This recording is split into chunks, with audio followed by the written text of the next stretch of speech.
Avec lequel nous commençons cette conférence de presse.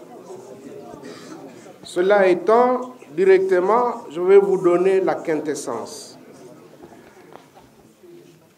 L'AFDC, comme nouvelle plateforme politique au sein de la majorité parlementaire, la situation politique dans notre pays évolue à une vitesse de lumière.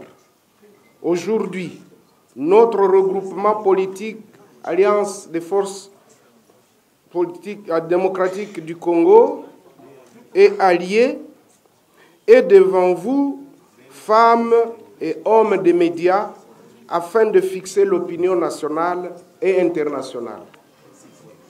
En date du 15 juillet 2019, la conférence des chefs des regroupements du Front commun pour le Congo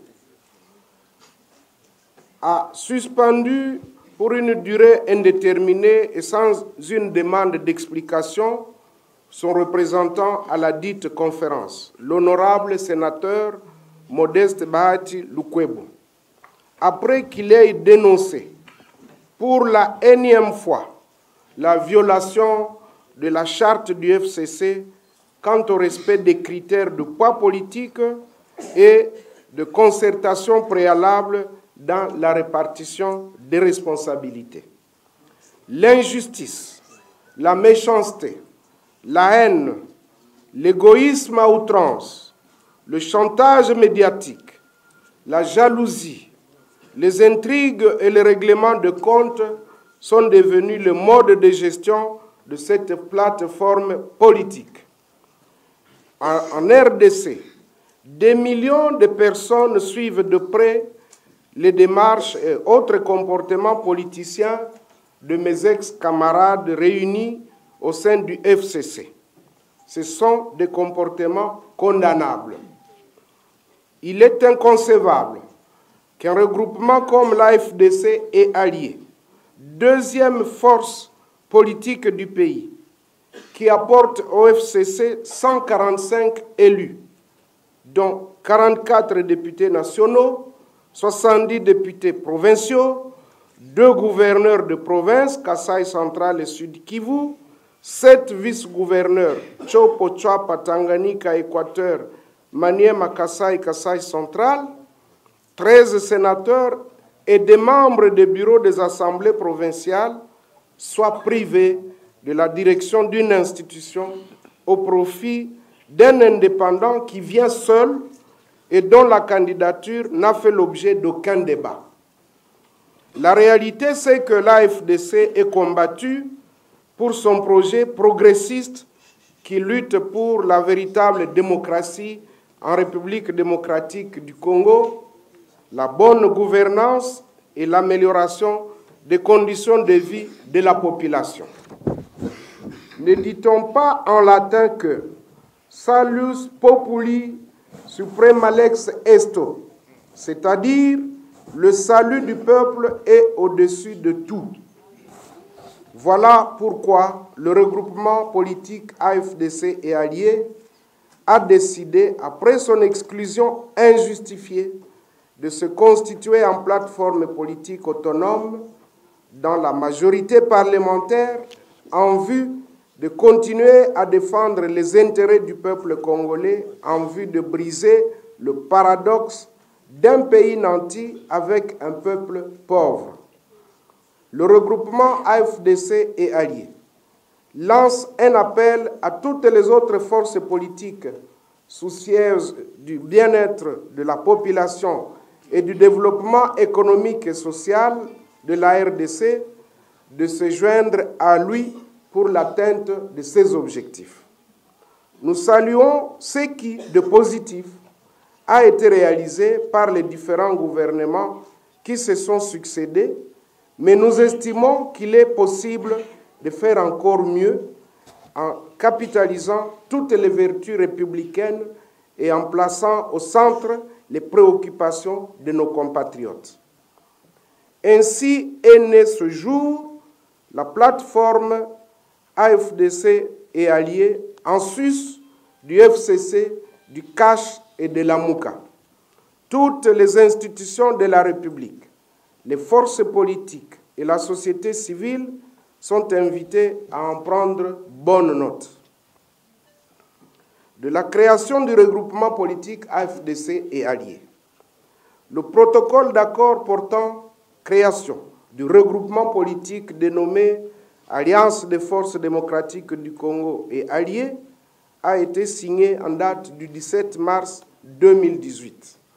Ce protocole avait été signé entre l'Alliance des forces démocratiques du Congo AFDC et plusieurs autres sociétaires dont 31 partis politiques et 21 personnalités politiques.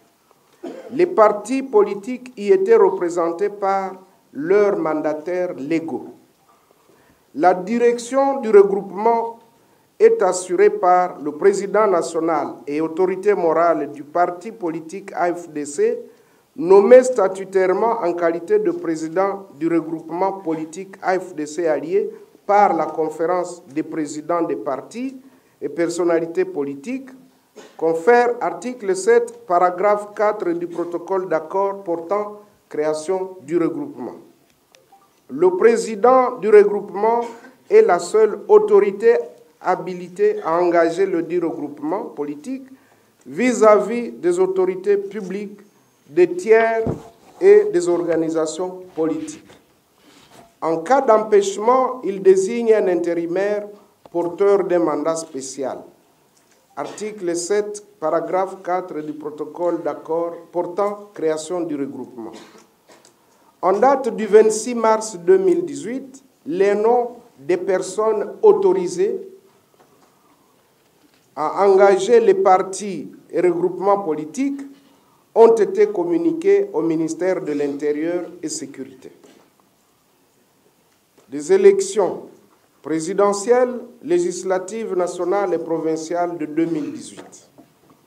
Les candidats députés nationaux et provinciaux, les sénateurs, les gouverneurs, les vice-gouverneurs et les membres des bureaux des assemblées provinciales se sont présentés sous le label de leur parti et de leur regroupement politique.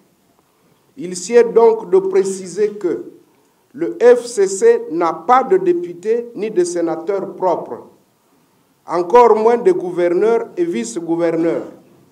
Ils se sont présentés au nom de leur parti ou de leur regroupement politique.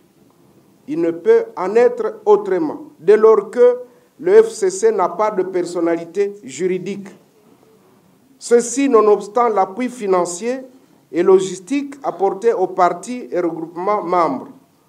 À cet effet, l'AFDC allié, fort de ce nombre de candidats députés nationaux et provinciaux, 1212 candidats, et de 32 politiques membres, remercie l'autorité morale du FCC pour l'appui de $650 américains, $650 déboursés par candidat. Le reste, soit la caution et l'appui à la campagne électorale ainsi que logistique, a été payé par nous-mêmes pour tous les candidats et pour tous les chefs des partis politiques, y compris l'honorable Steve Mbikai, qui n'a jamais cotisé au regroupement.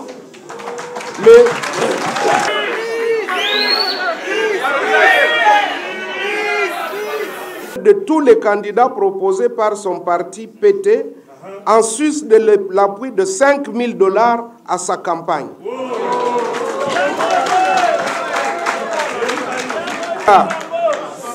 Tous les candidats ont aussi reçu un appui à la campagne.